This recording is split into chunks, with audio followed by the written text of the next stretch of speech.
My subcontractor charged me $41,000 and I charged the government $52,000. So I made $11,000 profit in just a 2-week time period. The first contract that I bid on was the first contract that I won. That was kind of when I was like, okay, well, this is really easy. $10,000 net profit to you every year for 5 years just for making a deal. You really don't do any work. You get paid and then you pass on the money. I get paid first and then I pay who I owe. An hour a month. And the average person can win one contract and get them some type of steady income for the next 3-5 years without having to essentially do anything. You don't need any money, but again, it's free. The government is required to spend money with us. So it's not like we're out here begging for opportunities. They need us. How many hours a month would you say you're spending just to maintain the revenue you have? An hour. For all of your contracts combined? The reason I say that is because you just have to put in an invoice. Me and my company, I'm not located in Texas, but I can team up with a painting company in Texas. Subcontract it out to them? Subcontract it out, put my price on top, and kind of we both win on the contract. Yeah. You're genuinely helping someone and they're not having to pay you. No. The government is. Yeah. So it's win-win. One of my largest contracts was a $962,000 contract. My subcontractor charged me $700,000 and I was able to charge the government $962,000. Now, to me, the elephant in the room with this business is with AI, I could sound intelligent about any of this stuff. Are you using AI tools to take a shortcut here in any way? Yeah, that's how I won contract. I use Claude. We'll walk you through the whole thing. I mean, you can see these $1 million contracts where you see one person, 3 people. And they're probably overbidding too. It's such an untapped market. It's crazy. Yeah. Now, why aren't more people doing this? Why isn't this more popular? I think that a lot of people just don't know about it. Like I've heard about it my whole career, but I've never thought to like really dive in, but it seems like a no-brainer. It's so easy. People think it's so overwhelming because some of the verbiage. AI can do so much of that now. I mean, yeah, we have AI. Meet Natalie. Natalie makes 6 figures a year working about 1 to 2 hours a week landing government contracts in things that she has no experience in. Hazardous waste disposal, landscaping 2 time zones away. All she does is bid on the jobs, find subcontractors to do the work, and captures the profit between what the government pays her and what she pays her subcontractors. You don't need to be established. You don't need to have experience. And if you know how to use ChatGPT, congratulations, you're an expert on all of the thousands of jobs up for bid on SAM.gov. So if you want to start a business or a side hustle that can scale to 6, 7, or even 8 figures a year with basically no startup costs, low time spent per week, and you have an internet connection and a phone plan, this is the business for you. Please enjoy. Okay, so my goal is for the average person with no experience by the end of this episode to know how to get their first government contract. Do you think that will be possible? Yes. Okay. And how did you first get into that?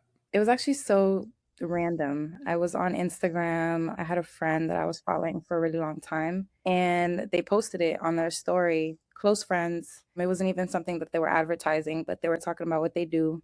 And it kind of sparked my interest and I became obsessed with it and I learned about it. I attempted to do it and I won my first contract. So that's why I was just like, okay, this is something everybody could do. You don't really need anything. So that's how I got into it. Yeah. After you saw that story, what was the first thing you did? I messaged him. I'm like, what is this and how do I do it? Because I always seen him, living nice, doing all type of things, but I never knew what he did. Until that day, he decided to talk a little bit about it. And I was intrigued. I was like, can I learn a little bit more about it? And he actually sent me something, but it was so confusing to me because I didn't know anything at all about what even government contracting was.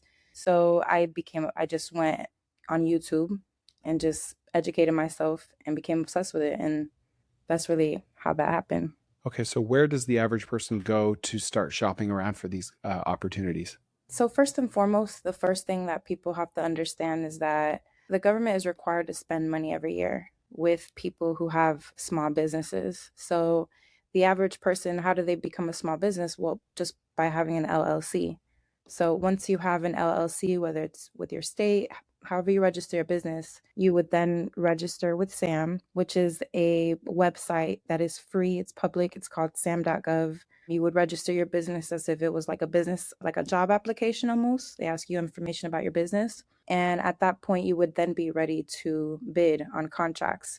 And so if you see a contract that you're interested in, that's in Texas for painting, me and my company, I'm not located in Texas, but I can team up with a painting company in Texas, Subcontract it out to them. contract it out, put my price on top, and kind of we both win on the contract. Yeah.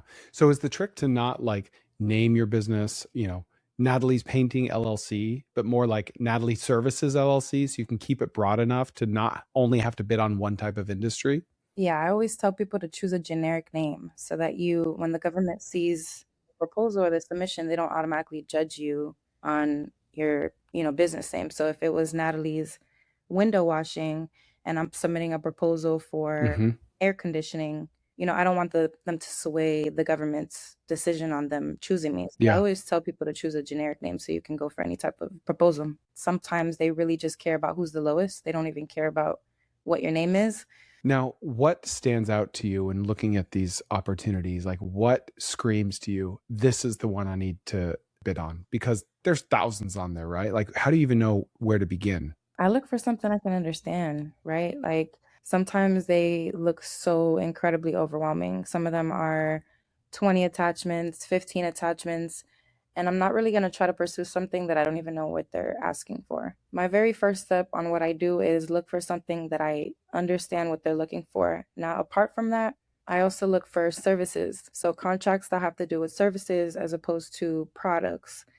Why do I prefer services over products? Because when you're just starting out, it's easier to have a conversation with a service provider and let them know like, hey, the government pays on a net 30 after the service is completed, than to have that conversation with a manufacturer who produces these items and needs to deliver these items, and you having to tell them, hey, I have to pay you afterwards. It's not always be a smooth conversation, Yeah, there's more variables. Like let's say the government needs like an airplane seat part. You're going to have to go find manufacturers and like what country are they in? Is that an approved country? Are they FAA certified? Like what manufacturing standards do they adhere to? There's more ways to screw up. Whereas if it's like you said, painting, it's more easy to understand, right? Absolutely. Yeah. So what was the first job that you bid on? And then I don't know if you won that or not. What was the first job that you won? Yeah, the first contract that I bid on was the first contract that I won. That was kind of when I was like, okay, well, this is really easy. It was for formalin disposal. So I knew when I first seen the contract, I didn't even know what formalin was, but I did know that they had a hazardous waste disposal. They needed a hazardous waste disposal over in California for a couple drums every couple times a year. And I was contacting different hazardous waste companies because I knew at least that's what it revolved around. And I knew that they would know what formalin was. So as soon as I was able to contact one, they responded to me right before the bid was due, gave me a quote. I put my price on top and I won. Okay. So I'd never heard that word in my life. Formalin, I'm looking now, is a type of formaldehyde. Is that right? It's a hazardous waste. Okay. Yeah. So did you have in your background or history that screamed, yeah, I know what this is? Nothing. I didn't have anything. I was so scared to submit because it was my first submission. I didn't really even know if I was doing it the right way. But all I did know is that it was a 5-year contract. I was doing all this research. And I'm like, okay, well, if I have somebody that can do the work and I can build out a relationship with them, then this should work. This should all work out. And so it did. I submitted the proposal with their quote. I put my quote on top. They submitted a quote for like $700 and I submitted a quote for $1,500 and I won. And they did a kickoff meeting. They let me know like, hey, the first pickup is in June. Let me know when you guys pick it up. Did you start calling these, waste, what are they called? Like waste disposal companies. Yeah. Did you start calling them before you even submitted your bid or after? Yeah. I always get a quote first, right? And get somebody that's willing to do the work before I submit, right? Because if I submit and I win and I don't have anybody to do the work, then I kind of messed up. So that was in California and you were in Miami? Yes. Okay. So you got the $700 quote and then you just thought, I'm going to double it and see what they say. Yep. Okay. You said 5-year contract. Like, is that $700 a month or a week or what? It's $700. Well, it's $1,500 per pickup. Yeah, right. They gave me an estimated 14 to 16 pickups a year, right? Okay. So I know in my mind there's going to be 14 to 16 pickups a year and there's $700 each pickup, but I'm charging the government $1,500. So I know that that's an $800 profit for me and I just have to pay on my subcontractor. So that was how it was. And it's a 5-year contract. So it lasts for the next 5 years till 2029. Okay. So $10,000 net profit to you every year for 5 years, guaranteed, right? This is the government. And just for making a few phone calls, making a deal, you really don't do any work. You get paid and then you pass on the money. Is that right? Or do you have to front the money and then wait to get paid by the company in California? I get paid first and then I pay who I owe. Okay. So the government pays in 30 days? It depends. Sometimes it can be quicker. It's usually a net 30 or net 45. That's the longest that I've ever seen. But on small purchases, things that are under 10,000, I believe the new threshold for 2026 is 15,000. If they haven't updated all the government purchase cards, but some agencies have credit cards that they can actually pay for a service as soon as it's done. So it just depends. Okay, so you have no background with hazardous waste disposal, which I love. Are you only kind of quoting jobs nowadays that you kind of can wrap your head around, but you didn't start that way? Or like what made you pick that one out of all the others you could have bid on originally? Well, I mean, to give you some kind of insight, when I bid on that one, right? It was a hazardous waste company. I won. The second contract I submitted for that I won for, I didn't win my second submission, but the second one that I actually won was a catering contract. So completely different industries. And this one was in Idaho. Obviously I'm not from Idaho, but I went and contacted a catering company over in Idaho. Turns out they had already worked with that facility already previously. So the process was simple. It was easy for me to explain to them the process of the contract and everything because they already knew about it. And we won the contract. And that was for 2 weeks. It was to feed soldiers breakfast, lunch, and dinner for 2 weeks. So the company that I worked with had to go and deliver it, drop it off, dispose of everything, and then come back the next day for 2 weeks. And what were the unit economics on that deal? My subcontractor charged me $41,000 and I charged the government $52,000. So I made an $11,000 profit in just a 2-week time period. Okay. So did you price that like per head, per person, per meal, something like that? It was per person per meal. So my subcontractor charged me $8 for breakfast, $10 for lunch, $11 for dinner.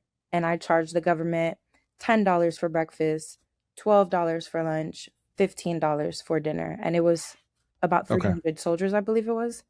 And so it kind of added up because it was every single day, breakfast, lunch, and dinner, What made you think to not mark that one up as much as the waste disposal? Just thinking like, it's hard to justify paying $20 for a lunch. I'm happy to make less profit on this because there's probably less margin to work with on a catering deal. Well, at this time, I didn't know this information at this time, but there's actually a way that you can look up past pricing and see what the government previously paid for things similar to what they're buying now. You can even find the exact same contract that was issued previously and see the number that they charged the government. So if I knew that then, I probably would have definitely gauged it a little bit different. But at the end of the day, I still won, so it doesn't really matter. But nowadays, when I'm pricing things, I'm able to check past pricing. I'm able to look up to see, hey, what did the government pay for something like this before? And then I obviously can take into consideration inflation, right? You have to maybe charge a little bit more, maybe not too much, but you have an idea of what the government was paying for something like this that can guide you. All right. I'm going to have to get that website from you later. Knowing what you know now, what do you think you could have closed those first 2 deals at, if not $1,500 and, $8 for breakfast? You know what I'm saying? $10 and $11. To be honest, with government contracting, it's not more so like I will charge more because the government is always they're just like us, right? They're always going to want to go with the cheapest price. So even if you're the most valuable, they still will choose someone cheaper than you. So it's not about like, hey, now if you do have that data and you understand, like, okay, for example, one of my largest contracts was a $962,000 contract, right? So on that contract, that's for a landscaping contract. And that is in Colorado. It's a 5-year contract. Does that mean I'm going to get paid this upfront? No, it's spread out over 5 years. My subcontractor charged me $700,000 and I was able to charge the government $962,000. Now, mind you, when I knew this information about being able to check data on past pricing and able to see what the government paid for something like this, I actually found the exact contract and I seen that previously they were charging $1.6 million. Wow. For the 5-year contract. So, for the same type of project. Work. for the same work. So I definitely thought after I won that, like, okay, I could have definitely charged the government like $200 more thousand, because Yeah. I was still so cheap. But it was a lesson learned, you know what I mean? I Yeah, still sure. won, and it was still so much profit for myself. So at that point, I just felt like, there's no reason to be greedy. I won. It's past performance. You can just win another one. So is the name of the game here largely just supply and demand? Like Yeah. bidding on jobs that most other people aren't bidding on? Not just that, but it's like it's almost a numbers game, like the more contracts you put in, the more you win. And there's Sure. hundreds of thousands of contracts being put out every day. And it's not just government, right? Like it's local, it's state, it's city, schools, universities. Everybody has some type of procurement system. So the way I looked at it when I first started was, okay, if I can just put in as many as I can, I know I'll win at least 2 to 3. That's just kind of how I looked at it, and it worked. What is like your hit rate on average? What percentage of jobs do you close that you bid on? I would say, so just to give you an example, around when I first started, I had 1 month where I tried to submit, the most I submitted was 14 in that month, and I only won one. But last year, I submitted 9 and I won 4. I guess my closing rate now is definitely pretty good, but the more you do it, the better you get, right? The more chances you are because you understand the process. What's stopping you from, submitting 50 a month? Is it that time consuming, or are you not seeing that many promising things to bid on based on what your criteria may be?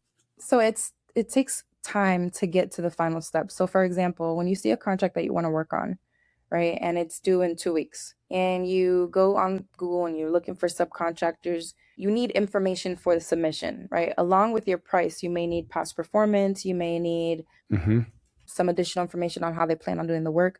You are dependent on the subcontractors that you're calling. So if your subcontractors are not giving you the time or the Okay. things that you need efficiently, Yeah. then they fall through the cracks, right? Can I give you like a hypothetical? Mm-hmm. So let's say you see a contract in Medford, Oregon, small population, not a lot of people, and it's very unique. It's like, let's say it's like concrete leveling in Medford, Oregon. You look it up and there's like 3 concrete leveling businesses within 1 or 2 hours, and you call all 3 and no one's picking up the phone. And you're just like, I can't bid on this because there's just nothing going on here. Is that kind of a good example of one that you wouldn't bid on? Like you might put in the legwork to bid on it, but you just don't bid because you're not seeing enough there. Exactly. So that's why I say, like, you may plan to work on, just like I said, that month that I tried to do 9 or 14, I planned to submit way more than that. But that's just how I was able to actually fully submit with all the information that I needed. So I guess I would say what I say, it's time consuming. When I was trying to win as much as I can, I probably put in maybe 2 to 3 hours a day. But once you actually have a contract, what is it, like an hour a month, to actually maintain the contract, and you have it for 5 years. So I guess my thing is once you can actually win you a couple contracts, because all it takes is one contract. I mean, the average person can win one contract and get them some type of steady income for the next 3-5 years without having to essentially do anything. You know what I mean? And you don't need any money. You just need a business. And as soon as you have a business, you're automatically qualified to do business with the government. You know what I mean? Once you're registered, and there's different systems. You just have to register and stuff. But again, it's free. The government is required to spend money with us. So it's not like we're out here begging for opportunities. They need us to come and submit proposals for these so that they can meet their quotas every year. So yeah, they legally have to put this in front of everyone. They can't just go pick their own company, right? Yeah. Now, answer me this. Let's say for the Idaho catering job, you bid 50,000, and then the government, I assume they see you're incorporated in Florida, right? Let's say that's in Boise, right? And then there's actually a Boise catering company that has like a local presence, and they're named Boise Catering LLC or whatever, and they bid 55,000. Is the government still going to go with the cheapest bid, even though they're out of state and they have a generic name and maybe less track record? Or are they going to pay 10% more for the local business with the relevant name and more of a track record? So on every single contract, they give you an evaluation criteria. On every single contract, they tell you this is what they're looking for. Yeah. Okay. So if they tell you they're looking for the lowest price, which was what that contract was, it doesn't matter where you are. If you're the lowest and you're deemed reasonable, you will win. And how does someone essentially become deemed reasonable? Well, you have a decent price and you followed all the submission requirements. Deemed reasonable. And that's how they kind of decipher. So in other circumstances, the listing might say, we want a local company. We want someone that has at least 4 jobs on your profile. No subcontractors. We want you to do like, will they get specific on criteria like that? Yeah, they will. You just wouldn't even waste your time on that. Yeah. Yeah. First of all, subcontracting is encouraged in government contracting. So if it is explicitly stated that you cannot do government contract or that you can't subcontract, they're gonna tell you that. But most of the time, they'll say if you're working with a subcontractor, give us their company information also. Oh, interesting. Okay. So you don't have to be like sneaky about No, subcontracting no, stuff out. not at all. It's expected. Mm-hmm. Okay. It's not like just because you give out the name of your sub, they're going to go around you. Like they can't, they won't, they don't. You've already signed a contract with you. Yeah, if you already won, they can't do anything about it. You may run into certain situations where you're working on a contract, you haven't won it yet, and you reach out to a contractor that does want to go ahead and go behind your back and win it, bid on it. But it doesn't ever bother me. It doesn't ever. There was times where I walked into a room, everyone is older than me, everyone has their uniform shirts on, and I've still won the bid. So it doesn't matter, what your criteria is or what your history is. There's certain specific things that the government looks for, and they always state it, but people they're experts. They're experts in what they do, right? I'm an expert in government contracting. So when these experts come and try to go around me and try to submit proposals on what the job is, they usually miss something or they try to overcharge because they think it's the government. And it's like, okay, well, I'm going to charge this much because it's the government. And, we're a landscaping company. We have 10 years of experience. Why wouldn't they choose us? But that's not how the government works. And so that's why I have the advantage over people like that. Yeah. Hey, YouTube's fine, but what about when you're driving around? What about when you're mowing the lawn? You need my audio podcast, The Koerner Office. Just look up TKO Pod in Apple, Spotify, or wherever you get your podcasts. So we need to get like this preconceived notion out of our head that's like the government's so bad with money. They pay stupid amounts for stupid things. Like we need to go into this thinking like we need an aggressive price, period. That's what they're looking for. Yes and no, right? Because there's some contracts where when you look up history and it's like, okay, they paid pennies on a dollar for this. Like, how can I even find somebody that can get this low?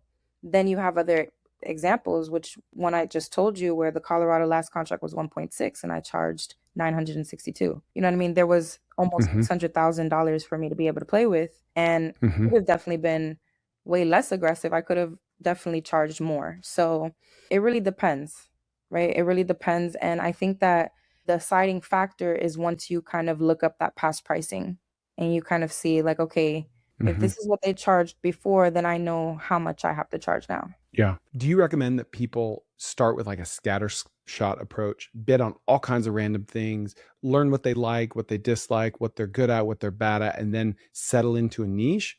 Or do you recommend that people stay broad and just look for opportunities no matter what it looks like? I think initially when I first started, I kind of was going for any shiny object. And I can say that it was rewarding, but I did learn that really niching down to a specific industry can take you a lot farther and can get you a lot larger contracts. Because with the government, under 350,000, you don't need any past performance. So really anyone can submit contracts because they're just looking for a quote. For a contract value of under 350,000, you don't need any track record. No. Is that what you're saying? Yes. Wow. So you're able to bid on the landscaping one after you have, somewhat of a track record, but that couldn't have been your first one. Not saying that you can't bid on it, because you can still bid on it and use your partner's past performance, right? Even if you don't have any past performance, I can use my partner's performance and it counts under my own. But as far as my own company, and I'm just doing it myself, anything that's under 350,000, they don't even ask you for past performance. They just want to quote.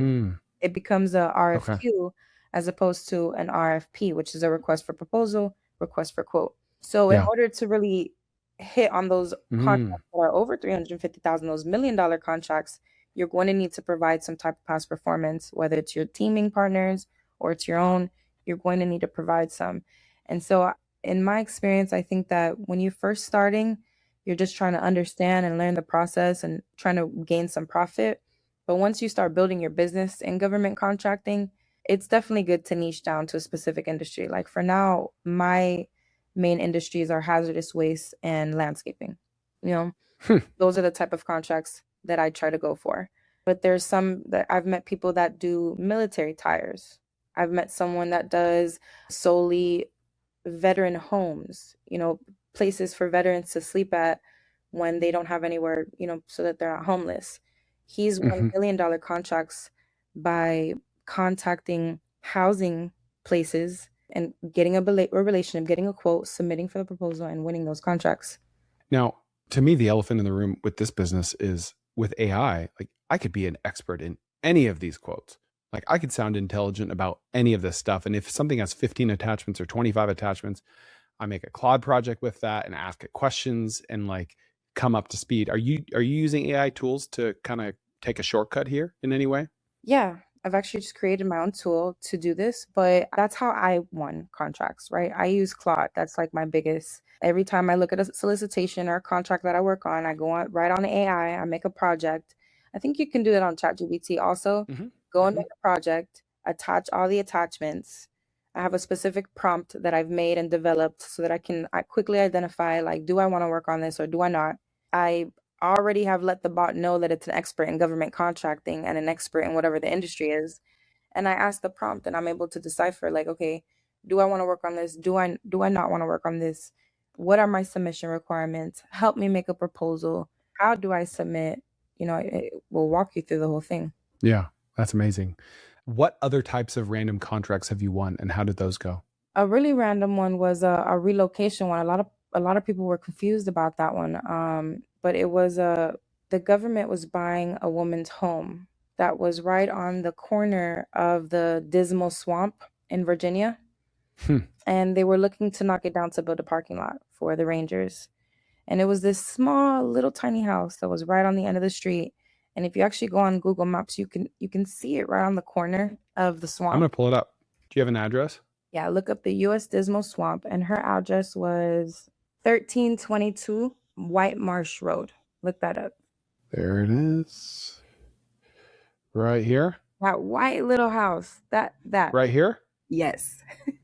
Oh man. Okay. All right. So you Yes. saw this as a bid on Yes. It was, SAM.gov. so it was a bid. It was a relocation bid. They were asking for somebody to come and assist this woman for her moving process. So the government Because would this pay was for like the moving. eminent domain, basically. Yeah. Mm-hmm. Okay. And so they wanted to knock it down. And she was living there for about 3 years. And, they already had let her know that the government was going to, take over the property and stuff like that. And Mm-hmm. so they issued the contract and they needed someone to assist with that. So the government would pay for all the moving costs, but they needed somebody to assist Mm-hmm. with the process, like somebody to kind of look for apartments with her, help her Mm-hmm. apply, help her get approved. And that was what the contract was for. And I put it at 14,000. And because I was essentially doing the work myself, right? I can help her find an apartment. I don't need to hire somebody else to do that. I made the money myself. So that was a little bit of a different one, Yeah. but it was an amazing one, right? Because I didn't have to pay anybody else. I flew out there to Virginia, met with her, seen a couple different properties, seen what she was looking for, helped her apply, helped her get approved, and that was it. Wow. So they didn't need you to be like a licensed realtor or anything. No, Like really no no, qualifications on this one. nothing. So how many hours would you say you put into this one? It's as simple as going on Google and looking for some apartments. Yeah. And flying out there. You had to pay for your flight and your hotel. Yes. And that's what I remember. The government, you have to include that in your pricing. You have to think about these things in your Mm-hmm. pricing. So Mm-hmm. the government paid me after the service was completed, but I asked for payment plans, right? Like progress payments. So once I went to go see her and had the conversation with her, I would ask for 5,000. Then after I Mm-hmm. go and fly out again, after she decided which one she wanted and did a whole safe and sanitation review and walkthrough, another 5,000. And then the 4,000 when the contract was over. That's amazing. I mean, you probably made over $1,000 an hour on that. Yeah, over definitely. It was Man, barely any time. I I would thought it think was that fun going out to Virginia. Just I'm sure. And you're genuinely helping someone and they're not having to pay you. The government is. So it's a win-win. Yeah. I would think that jobs like that don't get bid on very much at all because it's unique. It's not super scalable, so to speak, right? People are always Are looking you? for specific industries, but it's really those niche. That's why I say those niche down Mm-hmm. off type of contracts are the ones that there's people that don't even submit on them. Any idea what percentage of these jobs get zero bids? No, but I know it's some. I know it's at least I want to say maybe 8%, 9%. That's crazy. There's Crazy just too now. many. There's just too many jobs for everyone to wrap their arms around. There's too many random things out there for there to be something for everyone, right? Yeah. Are you able to see how many other bidders there are or interested parties there are, or is that blind to you? So that's what actually now on SAM.gov you're able to add yourself as a potential vendor. So if you add Okay. yourself and other people add themselves, then you're able to see how many other people are potentially looking to bid on that contract. But Mm, previously, on that FDPS website, you were able to look at the data to see what people or how many people offered on it. And I mean, you can see these $1 million contracts where you see one person, three people, two people. and they're probably overbidding too. So it's like that's why, it's such an untapped market. It's crazy. How much does that weigh into your calculus on should you bid on this job or not? Like how many other people are interested in it? It doesn't weigh on me at all. Okay. You're more concerned about finding someone to actually do the thing. You want it to be in your lane, which is like, hazardous waste removal and landscaping, and you want it to be profitable enough. Is that kind of what you're looking at? Yes. I mean, I still look for all types of different contracts that make sense that I have an opportunity to bid on because why not? Right. But if, as far as those really large contracts, I know that I already have past performance in waste management, in hazardous waste and landscaping. So I know that those I can definitely go over 2 million, Mm-hmm. $3 million contracts. Right. But if I see something else that I understand and I can find somebody to do it, then I'm going to do it because why I have the confidence that I understand the government contracting process than a lot of other people. So even if there was 15 people submitting, I know that probably 8 out of those people, more than half, don't know the process as well as I do because although yes, the government is looking for somebody who's reliable to do the work, there's so many other factors. You know what I mean? If you Yeah. miss a format, it has nothing to do with the work that's actually required in the contract, but just because the format is incorrect, you can't follow the directions. So the government is not even going to look at your proposal. For people that you've seen get excited about this and get started on this and then just flame out, why is that? Why are they losing steam and losing interest? And how can people avoid that?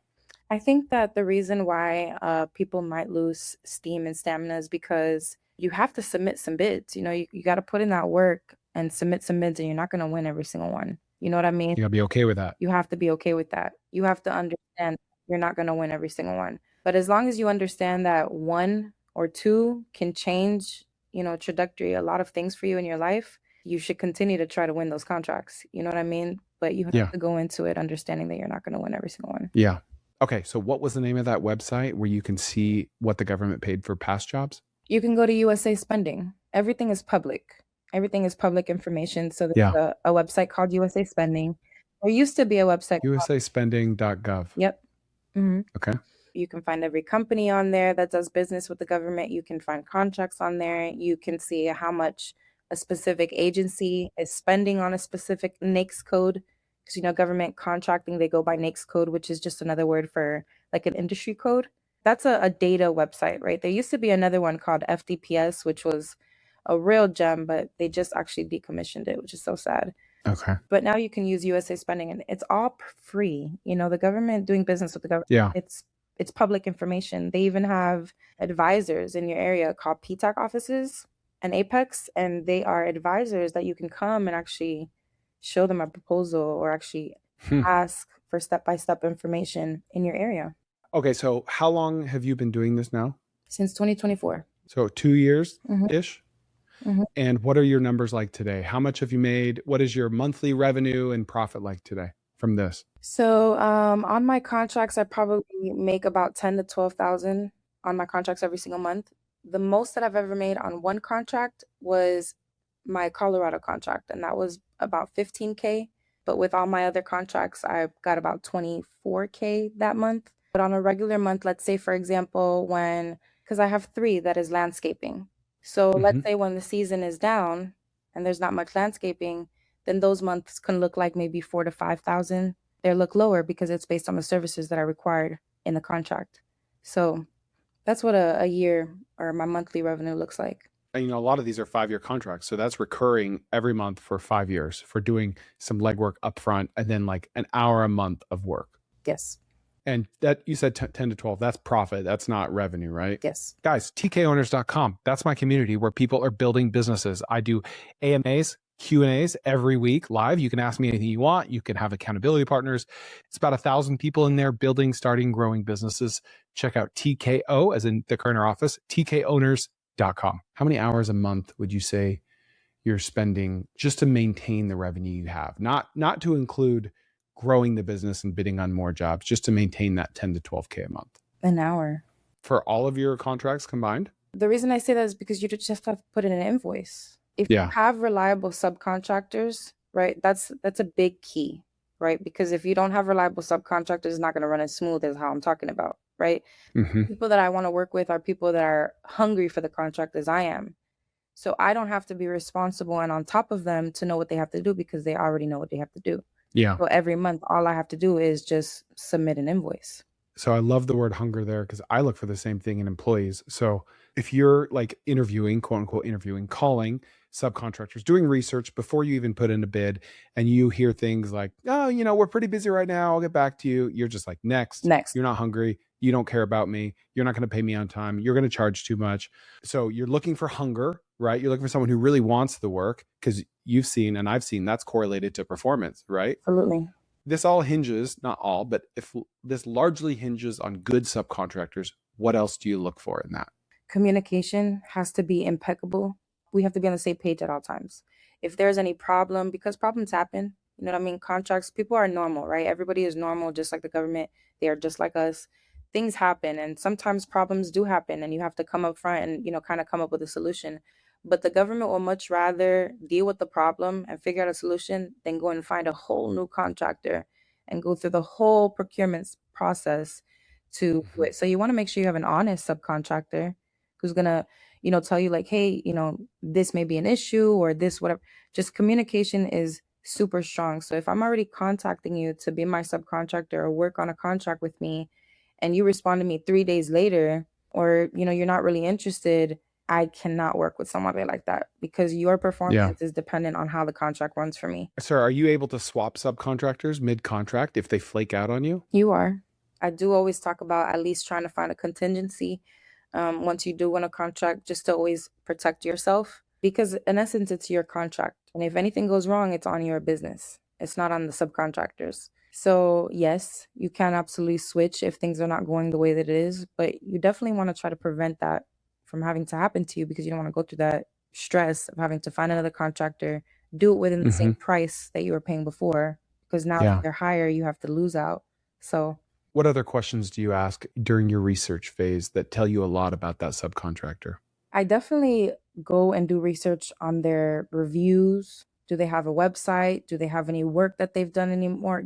Who have they worked with? How does their email look? Just the same way that I may think the government may judge me is the same way I kind of want to look at these subcontractors, right? I want to put myself in their shoes. So I want to make sure that they're credible. I want to make sure that they are serious about their business, right? I don't want to work with somebody who's just trying to figure out their business, just trying to get it out. I need someone that is dependent on this income for their business. I imagine you're not picking a lot of subs then that are like big, well-established businesses then. Are you picking like a lot of solo operators, smaller businesses? I wouldn't say solo, but small businesses, right? Some small businesses that are like, for example, the one, my Colorado, it's a team of 6. It's a landscaping team of 6. Okay. I have a couple other, contracts that are pretty solid, but they're not so gigantic where they can work in 3 different cities. You know what I mean? So I definitely want to look for something that's established, not super small, because if it's only one person, what happens when you're not around? You know what I mean? Is the work still going to be done? And I imagine you're looking at reviews, Google reviews, like you're diving deep on them. It's because sometimes they might answer all the questions perfectly and you look at the reviews and they suck. 100%. 100%. And vice versa, maybe. Yeah. You just have to just be mindful. Like if you want your contract to run smoothly, you got to make sure that you have a good subcontractor. Yeah. Why aren't more people doing this? Why isn't this more popular? I think that a lot of people just don't know about it. Like I've heard about it my whole career, but I've never thought to like really dive in, but it seems like a no-brainer. It's so easy. people think it's so overwhelming because, I mean, because granted, there's a lot of paperwork sometimes, right? Some of the verbiage. But AI can do so much of that now. I mean, yeah, we have AI that has made government contracting a lot easier the last couple years. And now that Hmm. people are talking about it more, people are starting to use it and kind of put two and two together. But it's so easy. You don't have to become a government contractor, but you can definitely use it to try to fund some of your other dreams, right? Try to use it to invest in other things, other businesses. I mean, it can definitely give you some type of freedom, I feel like. And that's why I wish a lot more people knew about it, truly. I mean, startup costs, you need a cell phone bill, you need an internet connection, you need the state filing fees for your LLC, which can be $100 to $300. Are there any other startup costs that we're missing here? Nope. Oh, that's crazy. You just need a business, some internet, and some hustle. You Yeah. definitely need, You got to hustle. you gotta hustle. You gotta, I mean, like I said, am I putting 8 to 10 hours a day? No, absolutely not. But I created a system for myself, right? So like Monday, I'm looking for opportunity. I'm gonna spend 2 hours just looking for as many opportunities as I can. Tuesday, Hmm. I might go ahead and create some scopes of works, right? Some scopes of work so I can send them over to whatever subcontractors I contact. Then Wednesday, I call them. Thursday, I gather. Friday, I look again. You know what I mean? Like I set Hmm. myself up so it's not such a daunting and overwhelming thing, but you definitely got to put some time in if you want to win. Now, if someone wanted to really scale this like into a big business, is that possible? Are there enough jobs to go around?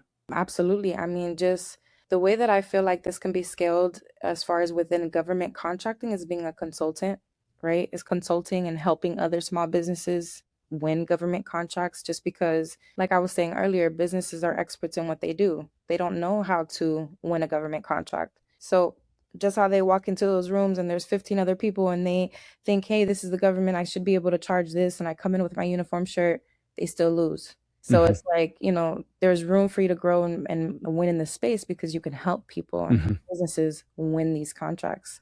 Now, other than this random, deal outside the swamp, do you have to do anything in person, or are you doing stuff over Zoom? No, it's over Zoom. It's all digital. Yeah. I did have to go to Colorado. I mean, I didn't even have to. It was the snow season was coming up, so they wanted me to go out there just to kind of walk the site and make sure we're familiar. And I told her that I would come out there, and she ended up messaging and saying, "Oh, well, if you want to FaceTime, you can also do that also." So I just say that to say that you don't have to go in person for things. They definitely Yeah. have an option to do it digital, but I wanted to. Yeah. You sign a 7-figure contract. Let's fly to Colorado. Sure. No problem. Let's go meet the people who are working for me, Is there anything about this business that I should have asked you but didn't? Felons can do this, you know. Really? Yeah. That's crazy. Yeah, it is, right? Felons can do Hmm. this because they're not the people that are on site doing the work. They're subbing They it out. are the subbing it out. So your subcontractors cannot be felons, right? Because they Hmm. might have to be on site, and if they're on site, it's a government facility.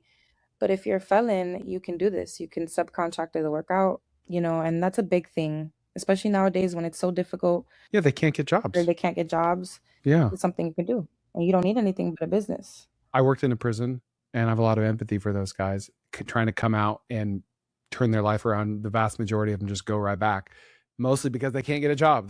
They can't 100%. kick their old habits. So that's a great idea. Yeah. And just people don't know that. You know what I mean? They think it's because the government, you have to do all this and that. And so Hmm. if the regular people, just like the government makes mistakes too, they be messing up. Hmm. Like, Oh yeah. actually, just to put it in perspective, the contract for the Colorado one that I'm telling you about, it was actually for 700,000 originally. And I'm sorry, 800,000. And my subcontractor was charging 500,000. But when the contract was awarded and they asked my company to go out there and do a walkthrough, my subcontractor said, hey, they want us to do all of this, but they didn't mention that in the scope of work. Hmm. They didn't write that out. They didn't put that in the contract. So I was actually able to get a modification and actually get the government to change it to the price that I had then, to the Yeah. 962, because they made a mistake. And that's potentially almost a $162,000 raise because Yeah. they made a mistake. And don't be afraid to come back and say, listen, this wasn't in there. Like they're going to make mistakes. 100%. 100%. Man. Because if your subcontractor is coming to you and saying, hey, I need more money, then I need to go to the government and say, hey, we need more money. You didn't say something correctly, because I know I relayed all the information that you gave to me to them. Yeah. So is there a limit to how many you can apply for or bid on? No, Just keep going. just keep going, man. Just try to win as many as you can and team up, and then it's even better because you can so many opportunities just from this, right? Because we talked about government contracting and building your business, but you can also be a consultant and help other businesses win contracts, right? Win a percentage on the back end. And now you're dealing with much larger contracts because you're helping these well-established businesses, right? You can make different opportunities for yourself just by knowing the skill. And remember, government contracting, we have government contracting, but that you have local, you have city, you have state, there's opportunities everywhere. Yeah. So, Natalie, this is incredible. You're inspiring to myself and anyone else listening to this or watching this. Where can we find you if we want to learn more? So you can follow me on Instagram at Natalie the CEO. You can get me on TikTok, BizMotion with Natalie. And then I just started my YouTube. So I'm trying to drop some more information on there, some free gems. I have a lot of free information I have a free ebook. It's 38 pages. It's a lot of information. And yeah. Okay. Well, we will link to that. Thank you, Natalie. You're welcome. Listen, I need more people like this to interview on my podcast. So if you know of someone with a side hustle or a business that's unique and cool and super profitable, email Molly, Molly, at cofounders.com. That's one word, cofounders.com. Molly at cofounders.com. Tell her your story, and we'll give you $100 if we end up interviewing them. Okay, so after posting the trailer for this episode to Twitter and other social media platforms, I learned a lot more about this industry. So I just wanted to clarify a couple things. Number one, there is a law that says if you win a contract from the government, you have to do at least 50% of the work yourself, with one exception. So for certain industries, you can only pay the company doing the actual work up to 50% of what the government pays you. But the exception is that if the company you hire is also a certified small business in the same industry as you, that 50% cap goes away. So it's very important which subcontractors you pick. I'm assuming Natalie picked subcontractors in the same industry as her, so she wouldn't be exposed to that 50% cap, but we didn't get that granular in the episode, as you just heard. Number two, there are special programs out there that Natalie may have taken advantage of that could give her a small leg up against competition. Owning a woman-owned business or a Black, Hispanic, or other minority-owned business, veteran-owned business, or a business in a poor neighborhood. If you get certified as one of those four things, and there may be more, you can often bid on some contracts that other people can't bid on. The government has a goal of giving at least 5% of all contracts to female-owned businesses. So go look up my SBA certifications to see what you can qualify for. It's free to apply. Number three is you have to be adding some value to the job that you just won, which is probably why Natalie said she flew out to Colorado and she flew out to Virginia, because if you don't do anything whatsoever, no strategy, consulting, coordination, etc., it's just called a pass-through scheme, which is very illegal. Government contracting is an awesome business and definitely worth pursuing, but do your research, and we will do better at doing more research on our end as well. Your local PTAC or Apex Accelerator office will give you free advice, so reach out to them for help. If you like this content, please share with a friend, hit a like or a comment below, and we'll see you next time on the Koerner office.